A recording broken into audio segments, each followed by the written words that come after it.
So we are rolling. You don't need a clap. I forget if we need. We don't clap. We haven't done a countdown or a clap. Look, I do a lot of things at Meadowlark Well, Media. we used to do a clap. I want to start with the fact that David Sampson demanded that the private piece of tape that only he can see on this table, which he's now holding in his fingers, be replaced. Content. Yes. There are marks. Yes. We have to sit in a certain place. Yep. Wouldn't it be good to have it well delineated? It was delineated. It was a rolled up piece of black and white tape. You objected to the lint. And now it's clean, neat, and perfect, and people will know where to sit. I don't want to waste another minute because we have so much to get to, but anything else you want to talk about? I just marvel always at what David is bothered by, John. I'm happy for him that the crisp new piece of tape just makes him feel better. The same way a new suit. Whenever I would show up, my father would say, "Is that a new suit of clothes or did you clean an old one?" And the answer is... What was your answer?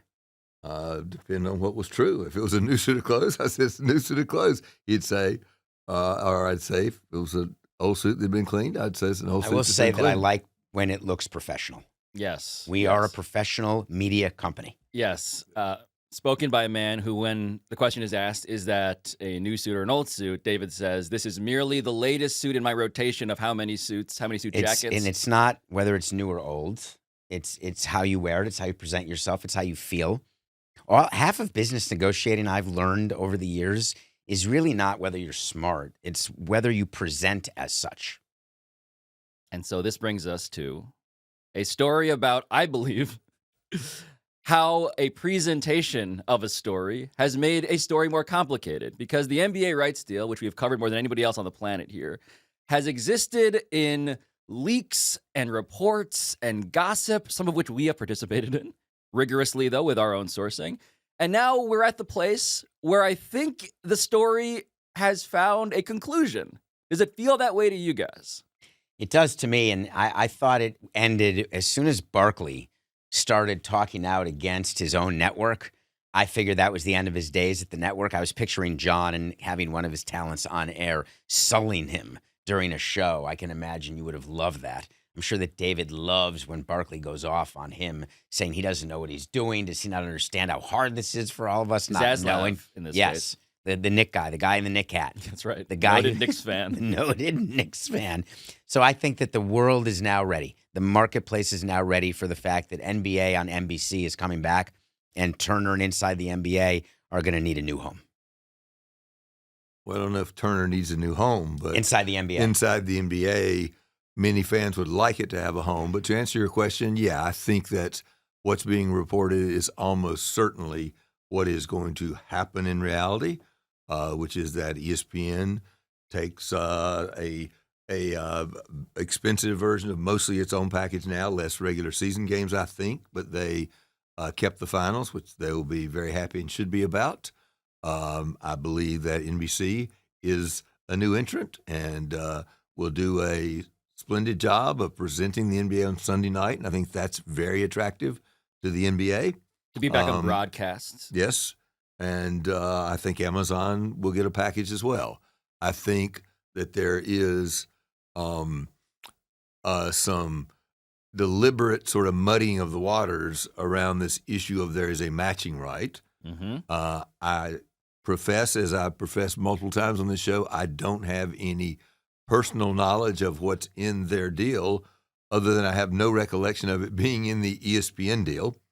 And I have never been aware in any circumstance with any rights contract of such a thing as if you create a new package, we get to right to match that as well.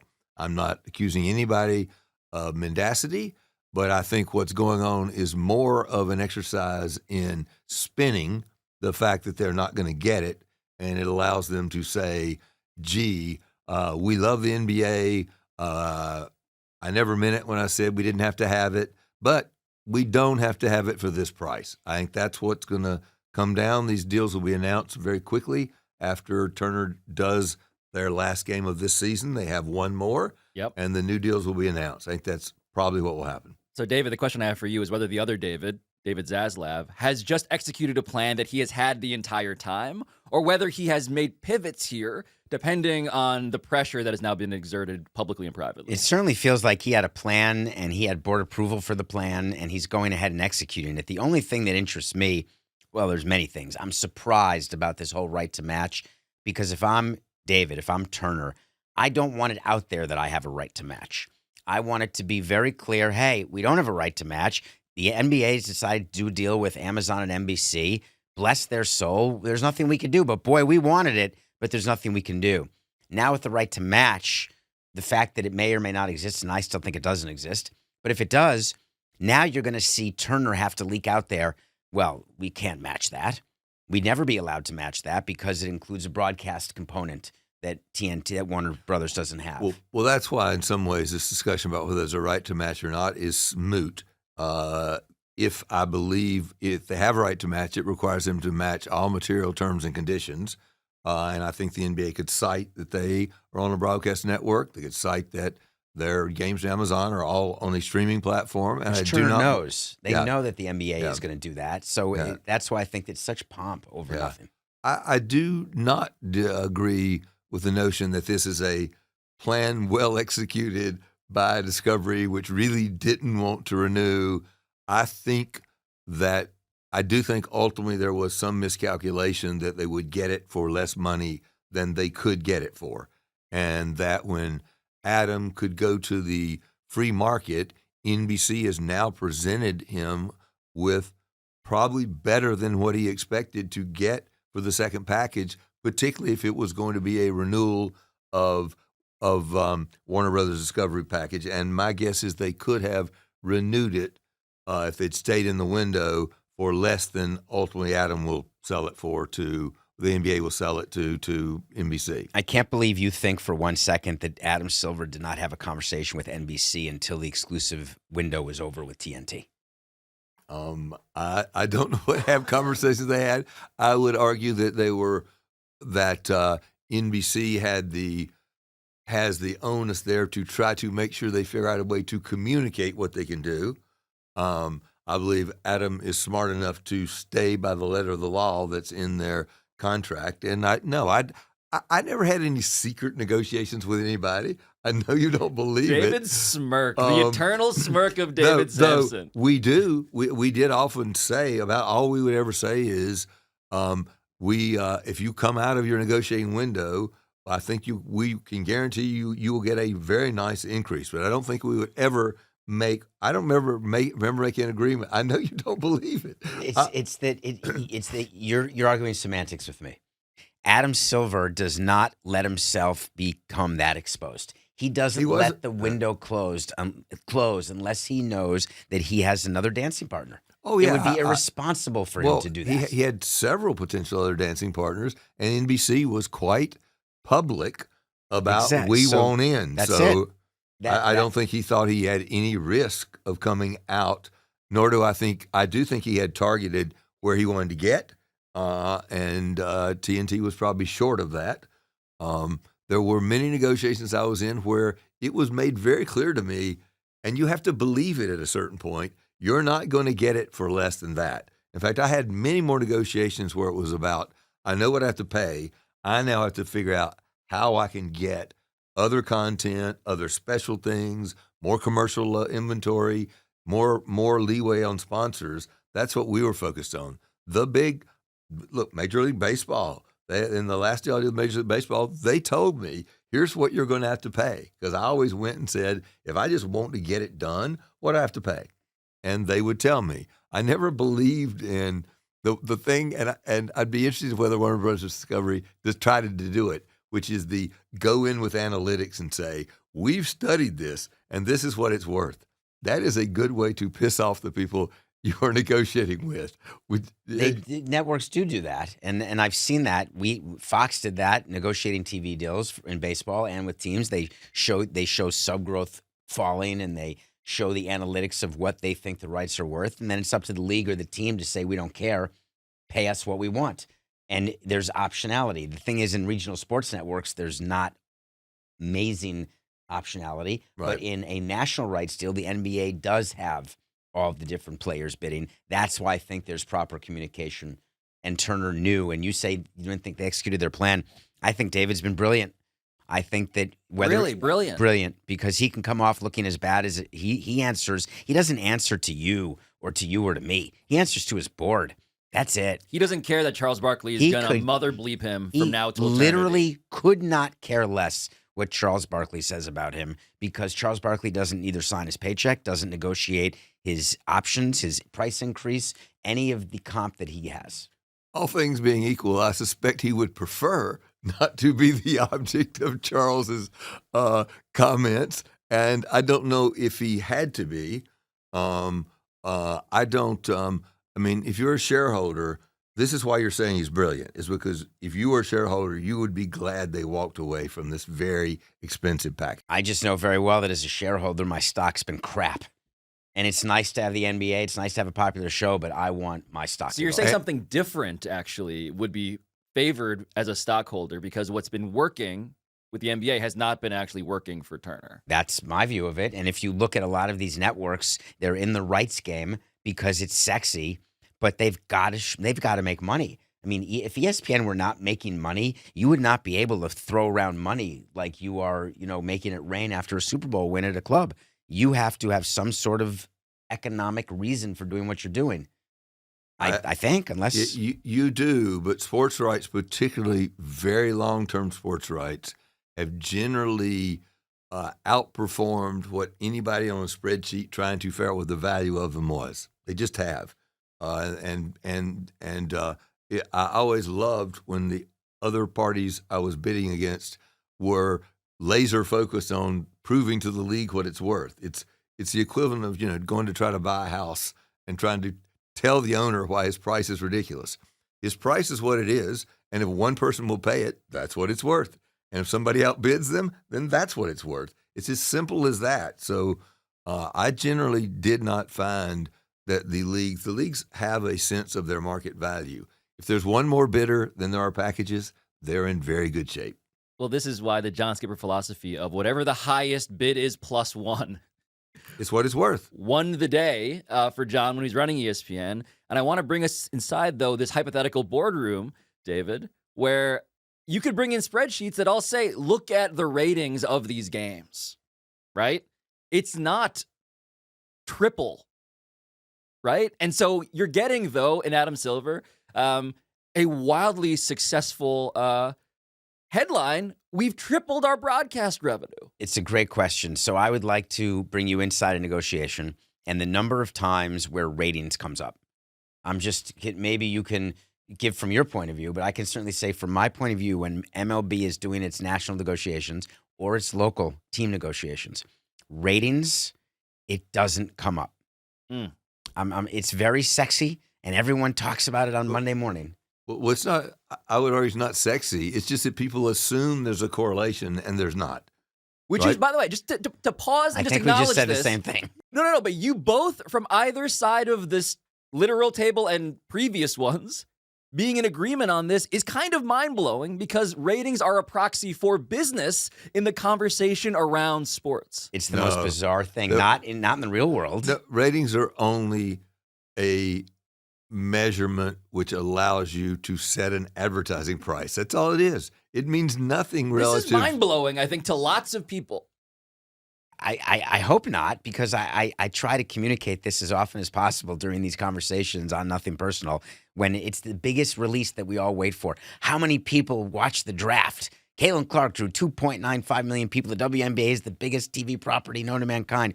Or MLB, the ratings are down or up, and there's press releases that the leagues do based on ratings, and it always made me laugh. Well, no, ratings matter for two reasons. One is advertising prices, and the other is it is an indicator of the popularity of your sport. If your ratings are going down, if your audience is getting older, it is a plebiscite of sorts on how are you doing. So while the WNBA will end up making a mistake if they believe they can say, oh, our ratings have gone up 4 or 5 times, so of course we deserve more money. That's not the calculation. But it does create, you'll agree, the hype, the heat around it. It's great PR. And success does often lead to success, right? Those ratings do help more investors will come in and buy teams, and people get excited, but they don't predict what rights will cost. It's why we lie about attendance, because when you're doing sponsorships in the building, you have to show that, hey, there's 15,000 people at the game, or averaging 30,000 people. Therefore, yes, my rally had crowds as far as the eye could see. Well, the Commissioner C League would traditionally talk about the total number of tickets sold every year, and it did tend to go up. So he made it go up. Yeah, and purposely. Again, even in your case, David, I would say I have no personal knowledge other than you're turning yourself in that you have lied. I don't. I promise you that what MLB did is they created a fund where each team got a bunch of what were called commissioner's discretionary tickets. And they got to use that to keep attendance going up in the Bud Selig years, because he would sit there every day calculating industry-wide attendance and needed ESPN to report on SportsCenter, which is all he cared about, in the top quarter of the hour, that MLB attendance for the year went up X%. But the psychology of all of this, you're saying, is the psychology of a press release. It is something that makes people feel good in the interim, but when it comes to brass tacks, these negotiations, John, it's not a thing that even people mention. I'm sure that people would contradict me and say, well, we did indeed mention it, and we did have discussions. I would say most of the professional sports industry in this country is based upon valuations of teams. So PR is quite valuable. So ratings, attendance, number of social followers, all are part of sort of this myth that there is some sort of underlying mathematical calculation that can be done to get yourself a team value, when a lot of it is the desire for a scarce commodity and the sexiness of owning even a portion of a team. And you're talking about owning a team, but you're also talking about broadcasting a league. Right. So the network wants to broadcast the NBA. It's the basketball league of our country, of the world. There is a price that networks are willing to pay to be associated with such league that cannot always be defended from an economic standpoint. And so this brings us naturally to the WNBA, which we have talked about on this show as a piece of this larger deal. We had talked about whether it would be broken out onto its own thing, speaking of good press and good press releases.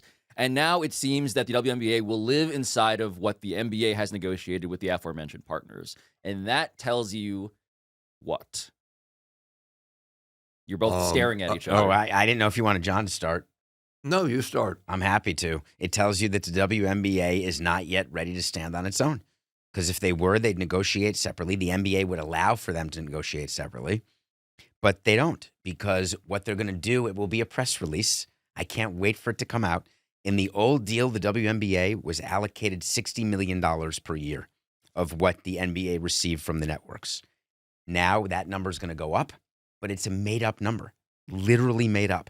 So the WNBA will get to announce, hey, our rights fees doubled. Our rights fees went up by more than double, from 60 to 120 or 60. I don't think it'll go higher than 120, but let's just pretend it does.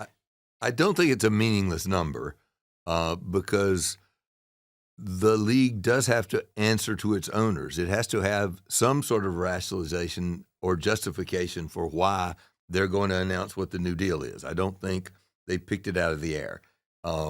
I think personally, I believe, and this gets us right back to PR and ratings and heat. Right. The league is very hot right now. The WNBA. Right? Yeah, the WNBA is very hot. Yes. I think Pablo, you and I were both at the Liberty game with the Indiana Fury and Fever, yes. Fever, and it was sold out to the last seat in the top, and people were going crazy. That's a good indicator that it's more valuable because the team valuations will go up. They need to get enough capital there to make sure those valuations do go up because they can raise player salaries and do other things. I think it will be closer to 200 than 120, and I do not for PR or for real value. Real value. If you're doing a 10-year deal, I think it's a bargain to get the WNBA for those prices. If you're one of the networks that gets them, I think you should put together some money and buy a WNBA team. No, I wasn't talking about buying a team. I'm talking about. That's what do you mean? You're bullish on the league to the point I'm quite bullish on the league. Why wouldn't you buy a team then? Because the prices have already risen well beyond my economic means. Well, let's talk about. If you get some private equity. Well, hold on. Before we segue to that, David. Sorry. I couldn't resist. The valuation of a WNBA team. I actually want to ask how the rights deal impacts this. If we're talking about manufacturing a number for vibes, and we're talking about then what you pay to get it, do those numbers intersect? When you do discovery, which means you're doing your diligence to buy a team, you look at all the different revenue and expenses of the team you're buying. It will show when you're, let's say the Indiana Fever go up for sale, and you will show what their gate revenue is. You'll show what their broadcast revenue is. And their broadcast revenue is 1/12 of 60 million or 1/12 of now 120 or 200 million. But then you examine what happens when there's expansion, because the WNBA wants to expand. Then you're getting 1/15 of that $200 million. So that money coming to you decreases. So you do all that calculation when you are going to a bank to borrow money to buy a team. Because when you go to a bank to borrow money to buy a team, you have to show the bank that the company you're buying will generate money to pay the bank back. And revenue from broadcasting is used as a huge source to pay banks back, which will help increase the valuation of teams. But if it's BS and at the end of the next deal, the WNBA is put out on its own and all of a sudden they go from 200 to 50, then you have a real problem. That's my only concern. Yeah. By the way, I think, and I haven't ever seen the exact financial calculations, but the new franchises must pay a fee to the teams that are already in the league, and that is generally intended to cover the differential between, more teams are now participating in the rights fees, but the team It's supposed to be more. It's an expansion fee. Yeah, Yes, your expansion fee is always based on what your national revenue distributions are plus a delta. Yeah, so I was just suggesting that covers the going from 1/12 to 1/15. They're not losing revenue for new teams coming in, and if they were, they would not approve for new teams to come in generally. But the fight that happens is when the buyer and the seller of a team, in this instance, fight over who's getting who gets the money. Right. Who gets expansion fee money? Is it the new owner or the old owners in a purchase, et cetera? So I just wanted to make the point that I love that the WNBA is getting all this attention. I really do. I love that you went to a game and you went to a game. But what does it really mean for the league? To me, nothing has been financially proven that anything is better. Again, I think that the economics of the league, just like other leagues, will ultimately be based on the valuations going up. And while I do not have the means, if you'd like to help me out here a little bit, David. Yeah, I'm down, David. I'd be down philosophically if you're down financially. You and I can bring you the word plebiscite. You and I can go raise the money. If you believe in the WNBA as a business, we should be able, between who we know, to go raise money to buy a team. I will put added context here. Clara Wu Tsai, the owner of the New York Liberty and the Brooklyn Nets, said earlier this month at a business conference that her goal for the New York Liberty within 10 years is to make it worth $1 billion. The first women's sports franchise to be $1 billion asset. And so David is suggesting that there's a show me dynamic here that the sport has fallen short on. We're just hearing the same thing with rugby and cricket and all sorts of other sports. And the WNBA is a sport that has not proven to be able to deliver asset valuation they haven't increases. Been able to by strategic design, it sounds like. Well, in fact, the valuations are going up, and the team valuations are going up, and the NWSL does have a team valued at $1 billion. So making the bet that one WNBA team will get a valuation of $1 billion, I'd definitely take that bet. I'm sure you would be happy to do so, and we'll have some kind of reasonable wager, not just you have to buy a team. If I win, you have to buy a team. If you win, the tape is going to be so dirty on David's side of the table. Are you going to be sitting here 10 years from now to collect? I'll be sitting somewhere. I don't think you'll wait 10 years. I mean, these things tend to happen slower than you ever think they will happen until they pivot, and it happens faster than you ever thought.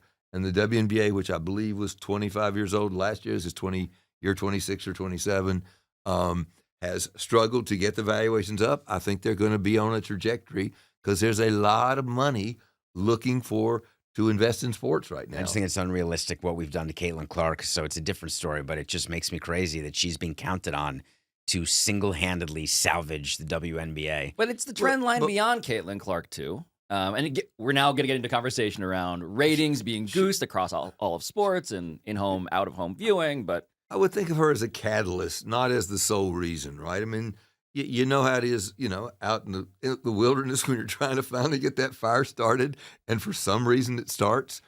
You probably know how to start a fire. I don't. I keep putting paper on it, more matches, maybe a little gasoline, and it finally takes off. It's going to take off. I mean, and Caitlin, provided that spark. It doesn't mean her spark was bigger. I think there was a team named.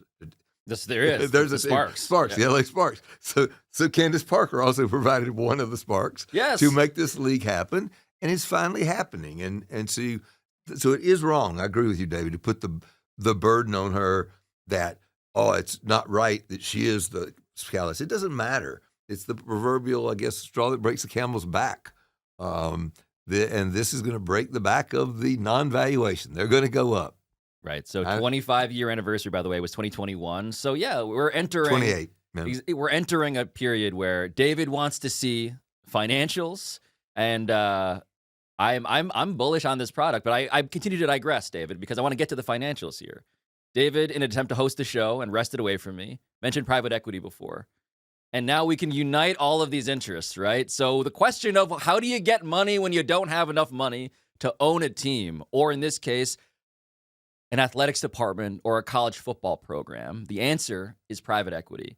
And I just want people who don't speak fluent Samson, who aren't already pre-subscribed to Rich Guy OnlyFans, to understand what private equity even is. So, how do you classify that? What is it for dummies? Okay, give me all the money in your pocket. Give me all the money in your pocket. We're going to combine it with all the money in my pocket.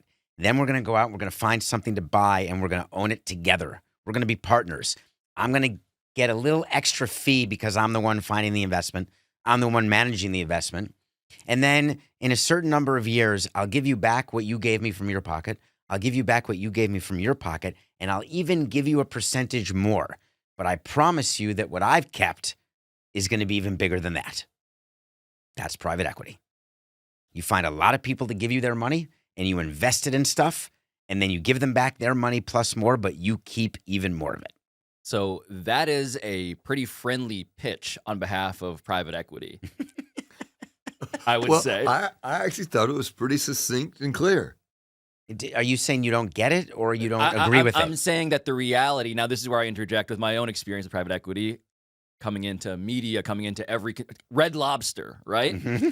It's not exactly as clean as what David has just characterized. And so I want to be also cynical about what actually is going on with the NCAA and private equity. So private equity, venture capital, those are two, I'm viewing those as separate things. Yes. Venture capital is when I say, all right, give me all your money. You give me all your money. Now we're going to go buy a company, and we're going to run that company. And we may break it up. We may sell it. We may do whatever we want to do. People should think of the movie Pretty Woman, which maybe is too old a movie. But do people know that movie? Richard Gere? I think increasingly fewer people is know that it. really true? You're asking the 68-year-old in the room whether he remembers. Do you think our audience does not know Pretty Woman? Interesting. I know Pretty Woman. Oh, you're young, so you know what Richard Gere did for a living and what George Costanza did for him. Do you remember George Costanza's in the movie Pretty Woman? Oh no, maybe I don't know. Actually, Isn't George Costanza a character from Friends?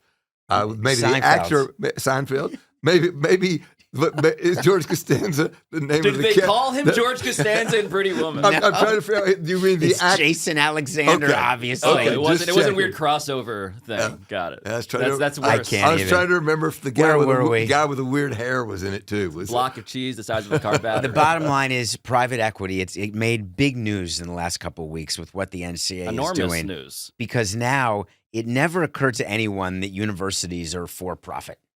And some of you may think they are, and certain departments are, but in general, people don't view them that way. Well, that's because generally they are not making profits. They're generally losing a certain amount of money that the university, through some mechanism, meets the deficit. Athletics departments lose money. Overwhelmingly. Yes, and they get funded by the university, as John said. Now what we're hearing is there could be private equity funds. That means that we put all our money together and we go to Florida State and say, listen, we've got the best idea in the world. We're going to give you $100 million. In return, we want 10% of the profits of your football team. Yeah. Or I will pick up a little on Pablo's skepticism or cynicism here and suggest they're not expecting, nor do they care whether the universities make money. They're not going to get paid back from profits. They're going to get paid back, and they don't care how they'll get paid back because they're only interested in making their money available and getting a return on that money. They don't care how they get the return, and they will structure the deal such that we get our money back with interest no matter what, whether your athletics department is more profitable. Now, the schools are going to present to their board of trustees, oh, we're going to take this money in, and we're going to wisely spend it to hire better coaches, to fund our NILs, get better players. That's going to result in more ticket sales. That's going to result in the boosters being happy and giving us more money. And that's going to result in fans being willing to pay more to sit in the seats. But anyway. Yeah, I don't agree at all. That's not what private equity firms do. I think that when you hear it from them, when this actually happens, they're going to demand profitability from these departments because they invest in companies that make profit. And in fact, they could own a percentage of the athletic department or the university's operation where they get a set percentage in return for the money they gave.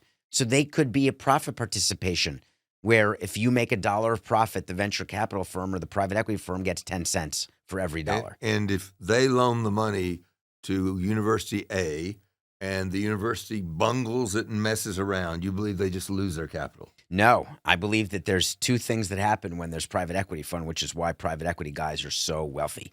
They get not only an annual return based on profitability, they get a guaranteed return that after X years, all the money will be repaid at Y interest rate. Well, didn't you just make my point for me, which is they don't care. They have a contract that says they get paid back. I do believe they care because the second piece, the annual profit, that's real money. But I guess the question is, how good is the plan to improve the finances of these schools such that everybody gets what they want? Right? That's it to me. It's brilliant because that's the hugest question, Pablo. Because how do you do it? How do you make an athletic department profitable? What do you do?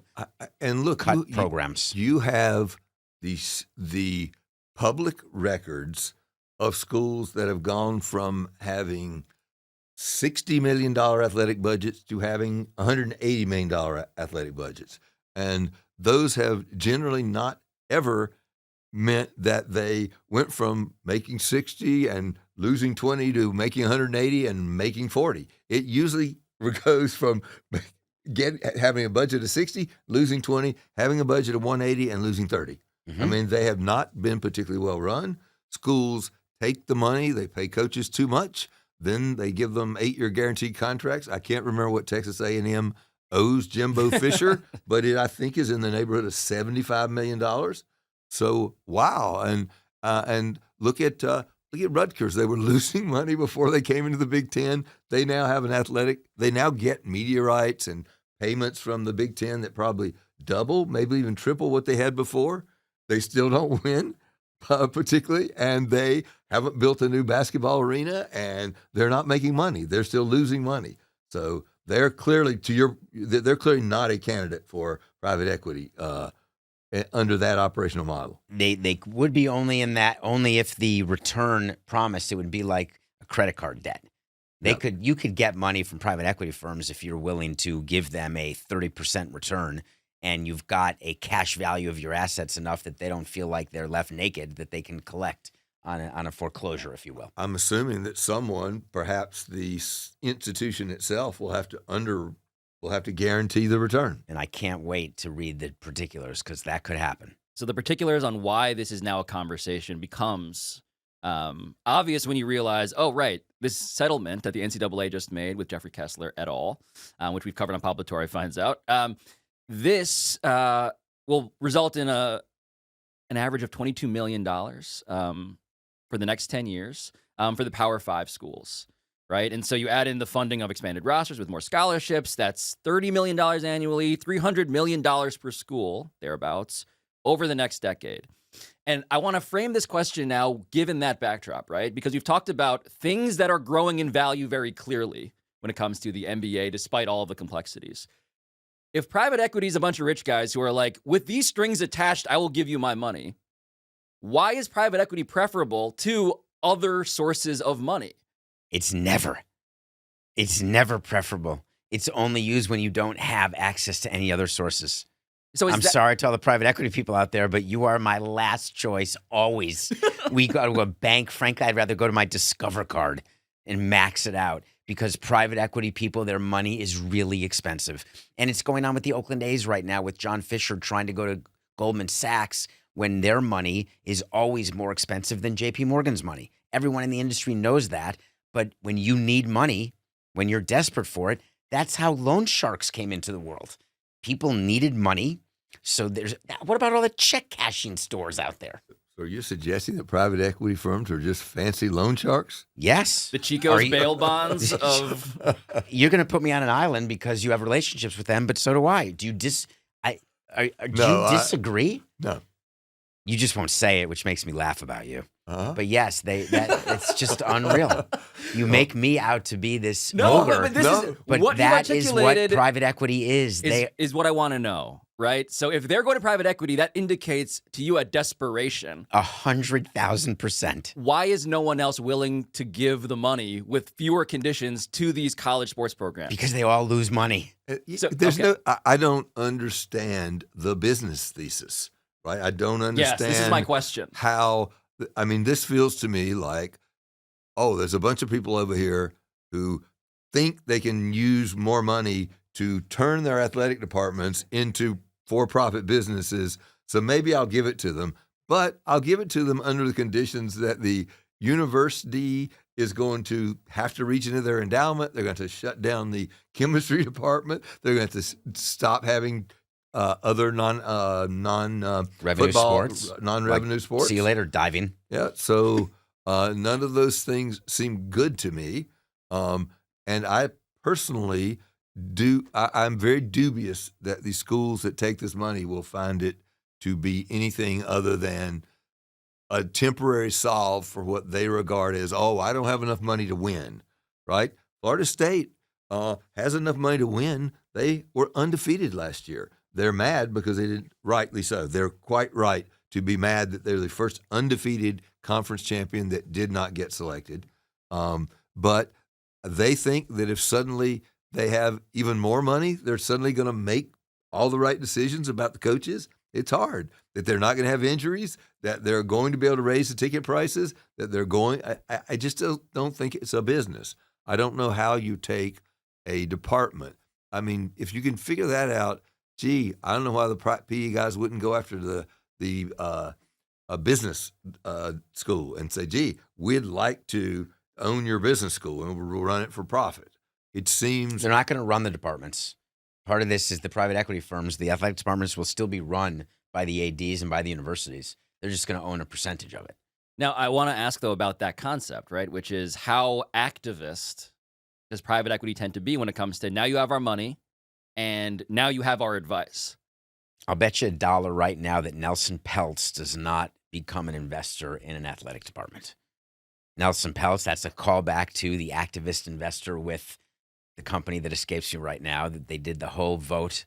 The company, God. Disney? Disney, thank you. I'm telling you, I'm having issues. Jeez, I'm having man. issues. We started late today. You were got late. Nelson Peltz, but not Disney. Your brain is a rotating wardrobe closet of facts. It's so bad. Nelson Peltz is someone from an activist standpoint. When he makes investments, he likes to have say. Power. He likes the power. It's sort of when boosters give money in the old way in college and say, hey, not only do I want to meet the athletes, but I want to say in who you're recruiting as your next quarterback. Private equity firms, when they give money, there are often rules associated with it. There's mechanisms of control, but it's based on economics. It's based on how much money you're losing. You can't lose X amount or else we're going to step in. But we're not going to tell you that you should sign this quarterback or that quarterback. And I imagine that's what this will be. And I imagine the schools taking this money are going to use it for NIL. They're going to use it for players, which is so stupid because the money just disappears into the ether, and it's hard to turn your company around in that way. So the question, John, just the question I have is then the ways that you add to a bottom line if you're a college sports program seem simple to me insofar as it's always about TV rights. Beyond that, how much room is there as you understand it? Because they're talking about merchandise, they're talking about hospitality, they're talking about turning these stadiums, I believe, into, and this is the example from Redbird Capital, Jerry Cardinal, I believe, who is saying, look, I've done this with the Cowboys and the Yankees, Legends Hospitality. We're going to get money out of the stadium experience. How much is there? Or is it still just mostly about a super league? Is it like, what's the end of the road here, I guess? I'm not sure I understand it other than there probably are a small handful of schools that are big enough and will be willing to pay or willing to guarantee that they will pay it back. I mean, the University of Texas actually is a rare example of a school that does make money on their athletics department. So I can see a school like that going, I believe we could supersize this. I don't think they'll turn it into a business. I don't think they'll spin it off, but they already have a P&L. They're a public university. They're actually required to report. Right. And they've always been quite proud of being about the only school that not only reports a profit, that profit goes to the academics or other needs of the school. That's an ideal situation. I'm not sure I know of another one. There may be several more. I don't know if Ohio State or Michigan or Alabama or Georgia make money. They would be the ones likely to be in that situation. And I can see. I think the future's different, John. I think that athletics departments are going to be spun off. I think they're going to have to operate independently. I think that they're all going to have employees. The players will be employees. The players will be unionized. The players will be paid. The athletics departments will be independent entities that will have separate owners because the universities will not want to carry them anymore under any scenario because it's brutal for universities to do so. And I think private equity is the first step in what is the next 10 years of a complete change. And it started with NILs, and then it started with private equity, and the next step is going to be spinoff. You watch. It's an interesting concept. I have to say, you probably are creative enough business-wise to figure out some way to organize that. I don't see how it works within the confines, particularly of a big academic public institution, that, we're going to spin off our athletic department and somebody's going to manage our team for us. I mean, when you were at baseball, could you imagine if they said, we're going to make college baseball teams minor league teams? So the University of Illinois will be the Chicago White Sox AAA team. We don't need to. The NFL does it that way, though. The NFL college is minor leagues for the NFL. Well, we're talking about a potential further formalization John is alluding to of like rumors that I have heard where it's like UCLA, guess what? You're now with the Rams. And there's going to be a financial dynamic there that'll be profitable. That would make them a minor league team. Yes. Each right. team in baseball has its own minor league teams, which it's with its own system. It just means that has the players assigned to organizations at an earlier moment. So instead of players being drafted in the NFL after college, it would be after high school, where you're drafted into an organization and then go younger. Do Messi. Didn't Messi go to some camp in Argentina as a 7-year-old or something and became something like that? Yes. Something like. I mean, we could start with kids if we want, and I see a world where that easily happens. So speaking of doing Messi, I do want a little bit of cleanup here, right? So 2022 study found that in 2020, just 18 of 229 D1 schools, their athletic departments were profitable that year. Oregon was number one because Phil Knight made a massive donation. 211 of the 229 were losing money. So the question, I suppose, is how much. This is what's, I guess, fundamentally confusing to me. We're getting to a point where the NCAA is saying, okay, you guys all got to pay more than you did before. And at the same time, private equity is coming in saying, we see the potential for you to make even more money.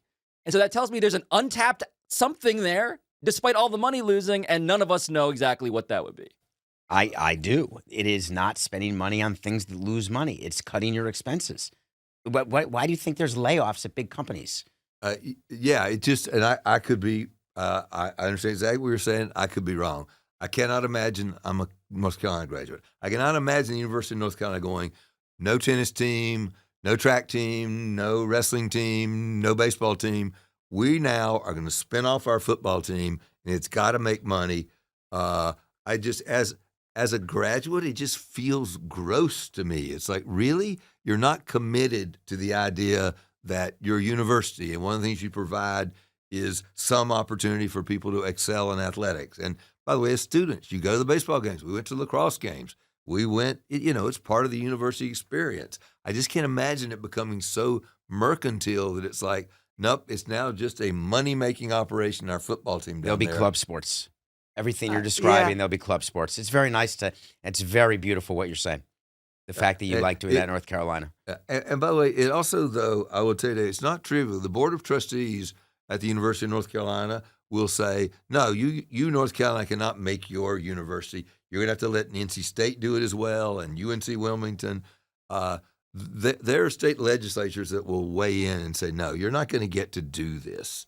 So I don't know. I just don't see it moving in that direction. I will admit it's a mess, and you're proposing a commercial solution to it, which is the mess is you're basically going to take the top 32 or 48 schools or something, create a super league where their teams are professional organizations. With values. But I just want to be clear about this, right? If you are abiding by the logic of private equity, which is we want to maximize the profitability of the thing we're investing in, the most logical goal is in this super league, pseudo de facto minor league system that we've arrived at. Why do you think universities renovate their campus stadiums? Just by a show of hands. Money. To try to increase revenue inside those stadiums. And the reason why they're trying to increase revenue is they're trying to get more money in order to pay for all the things that don't make money. Eventually what you learn, especially with private equity help, is you learn that don't take your profit to try to support things that are sick. Cut off the dead weight and then continue on with what makes your money. Yeah. I'll add what I think will be a non-trivial issue. I would not want to be the private equity firm that had to stare down the graduates and the students at the University of Texas for forcing the school to quit, to stop all their other sporting programs. I don't think that's trivial. I think the legislatures of the schools would have problems. That's a massive PR problem. There cannot be enough money in an athletic department to make that massive PR headache. We'll find out. Well, it certainly begs the question of, like, who can prevent this from happening, right? Is it going to be a legislative issue? Is it going to be a university board of trustees issue? Does the NCAA have any teeth in this decision-making? Because it's logical that it's going this way. Go to Jersey right now with Rutgers. We talked about Rutgers. They spend a lot of money buttressing Rutgers. They easily could say, you know what? We're tired of it. We want to spend money on other things in this state. You're going to have to get rid of the following 50 things. Or you choose, but you have to get rid of $100 million of operating expenses. Is that a very foreign possibility? You say a legislative response, both of you, and I say, yeah, the legislative response is, dude, you're losing too much money. At the very end here, I want to wonder aloud about what else you guys are thinking about. A story that we did not touch on that intersects directly with this, John, is the idea that ESPN, by the way, now spinning off some of this sweet, sweet college football playoff inventory to the aforementioned TNT, uniting the two stories that we've talked about. We have like 90 seconds left. What is your response to this bit of diplomacy, to use the word of the day? Well, I don't know it's diplomatic. I think ESPN, which is successfully renewing their NBA contract, is going to have to, in the short run, also find some places where they can offset some of those expenses. They own the college football playoff. They will still have the championship. They'll mostly have I think they'll have the semis. Mm-hmm. They'll give up a quarterfinal every year. So all they've done is pay for some of the NBA package they just got, a smart business, and TNT, understanding internally that their fiendish scheme to pretend to want to keep the NBA. Get the college football playoff hat on David Zaslav's head. And now they're taking some of the money they're going to not spend on the NBA, because I think they already know they're not, and they're starting to do smart business, which is gee, we better buttress our sports programming. The one thing we didn't mention, I'll say it very quickly, is what is TNT without the NBA? That is, if you ask people, what is TNT and why do I have it on my cable system, they're going to say the NBA. And I would say touched by an angel. On that note, on that strange but appropriate note, we're done here. We'll solve all these mysteries on the next episode of The Sporting Class. Thank you both Thank you for doing this, I think.